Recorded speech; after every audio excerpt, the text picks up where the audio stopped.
смотрите актуальное интервью, в студии Екатерина Карпухина. Здравствуйте. Темой нашей сегодняшней беседы станет разработка национального проекта образования. А поговорим мы об этом с министром образования и науки Якутии Владимиром Егоровым. Владимир Анатольевич, здравствуйте. Здравствуйте.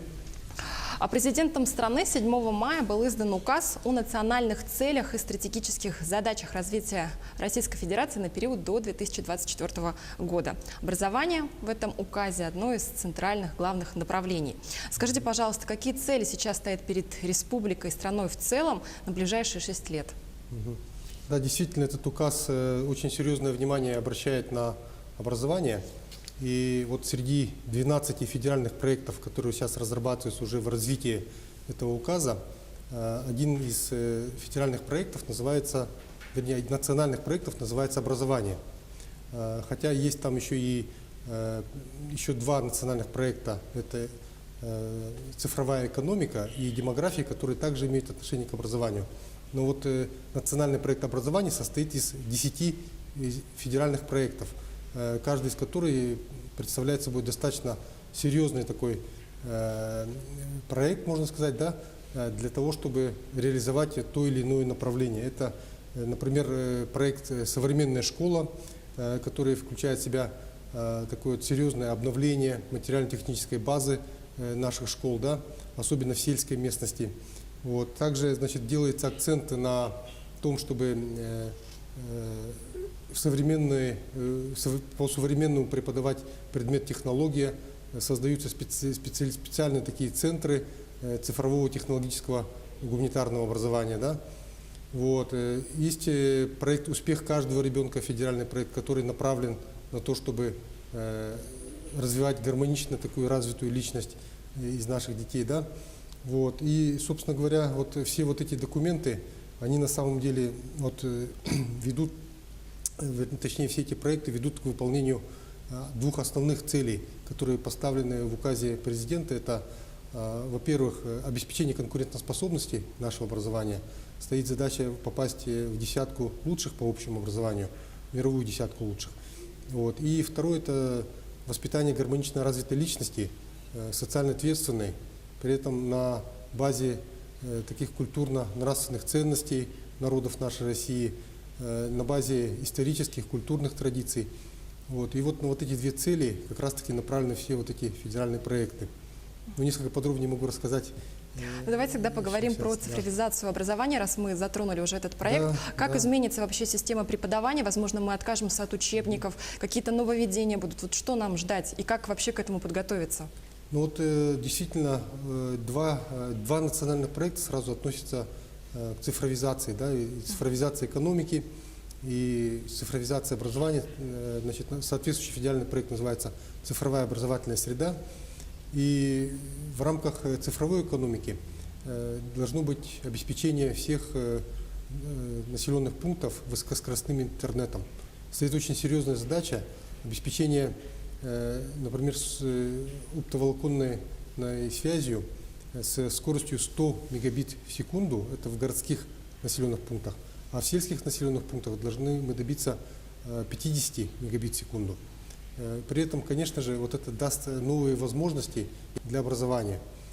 И вот в рамках уже федерального проекта «Цифровая образовательная среда» будут создаваться условия для того, чтобы вот такое обеспечение высокоскоростным интернетом позволило модернизировать образовательный процесс. То есть сейчас, например, мы предполагаем, что в 2019 году в рамках уже нашего регионального проекта, который мы разрабатываем в рамках федерального проекта, мы будем порядка 150 образовательных организаций оснащать необходимым оборудованием, программным обеспечением, вот, повышением квалификации наших педагогов, ну, для того, чтобы использовать все возможности современной цифровой образовательной среды. Получается, у нас для этого есть 6 лет. До 2024 года мы должны это сделать. Да, у нас действительно вот, национальный проект рассчитан на 6 лет, и за эти 6 лет мы должны фактически сделать прорыв и в экономике, и в образовании.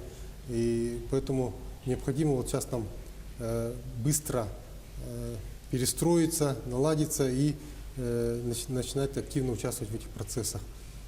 Вначале мы уже затронули, поговорили чуть-чуть о 10 федеральных проектов. Какие из них будут еще реализованы на нашей территории?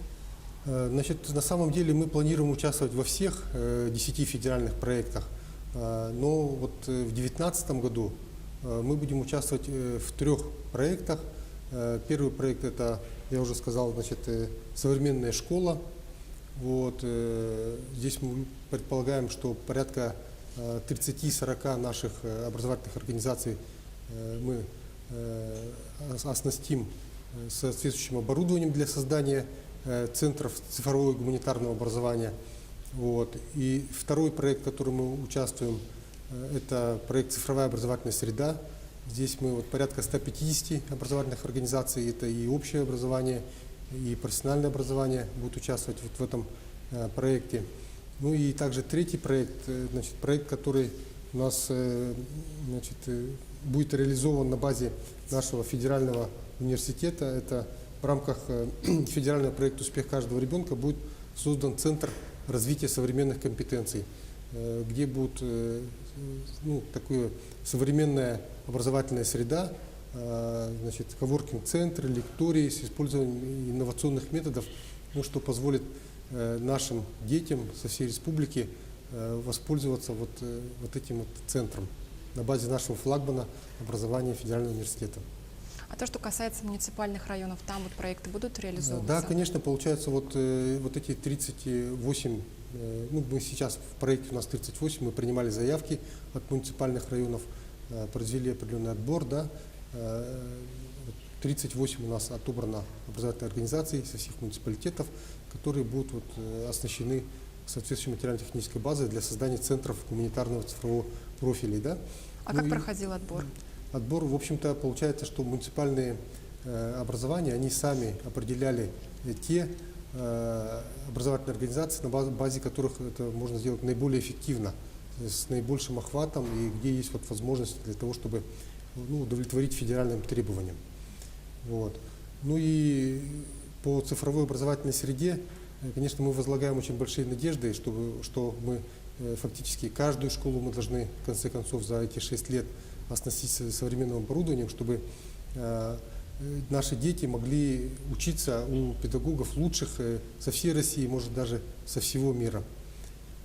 Вот качество образования – это, получается, качество преподавания, да? Качество учителей. В этом направлении как будет повышаться квалификация педагогов? Да, вы совершенно верно говорите, да, но вот получается, что вот эти 10 федеральных проектов, они представляют собой определенный комплекс, да, и среди которых вот есть специальный федеральный проект «Учитель будущего».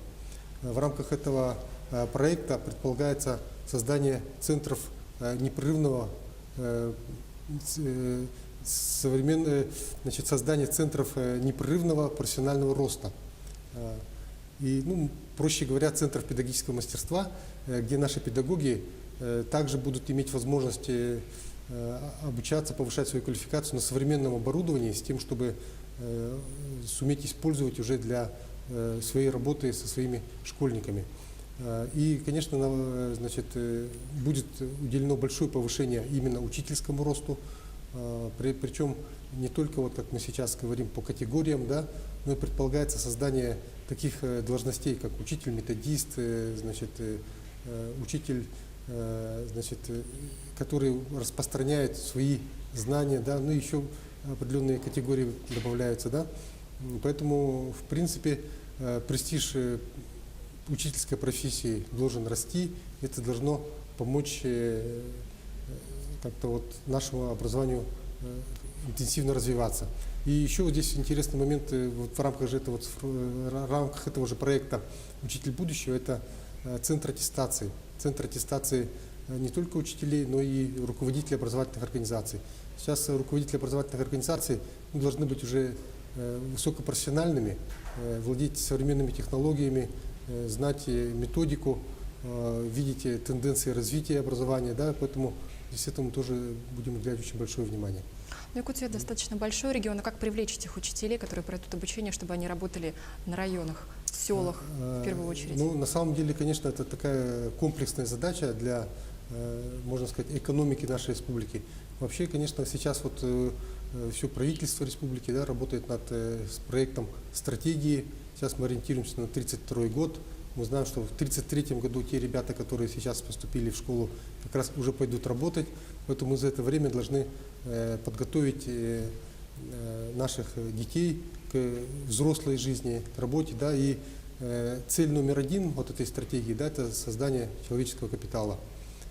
И здесь как раз-таки центральное место занимает образование, которое в конце концов должно выпустить людей, которые способны развивать нашу экономику. Поэтому здесь все интегрировано, и в том числе привлечение учителей также связано с другими отраслями, то есть строительством, транспортом, интернетом. Да. Понятно, что наши учителя, как и все люди, хотят жить в хороших условиях, поэтому вот поднятие благосостояния людей, да, создание условий вот на всей нашей территории, это тоже будет способствовать развитию и образования. На ваш взгляд, какой самый сложный для реализации на нашей территории проект? Ну, на самом деле здесь все проекты достаточно сложные, амбициозные. Вот. Для нас, например, может быть, вот сейчас достаточно сложный проект, может быть, не самый сложный, но, возможно, очень сложный, да? Это проект, связанный в рамках федерального проекта «Молодые профессионалы». Не секрет, что для развития вот нашей промышленности требуется сейчас много кадров и высокой квалификации, и высококвалифицированных рабочих специальностей, да, профессий. Вот. И вот в рамках этого проекта мы должны создавать центры опережающей профессиональной подготовки. Значит, здесь у нас идет бурная дискуссия на федеральном уровне, как это должно происходить, да, для того, чтобы наши кадры, подготовленные нашими профессиональными образовательными организациями, соответствовали запросам тех предприятий, на которых они будут работать. Сейчас вот это вот такой момент, когда происходит вот на площадках, скажем, WorldSkills, да, происходит вот такой, значит, контакт между работодателями и образовательными организациями. Вот это такой очень сложный, интересный проект, который нам предстоит реализовать. Владимир Анатольевич, большое спасибо, что нашли время, ответили на наши вопросы. Я напомню, что это было актуальное интервью, и говорили сегодня мы о национальном проекте образования.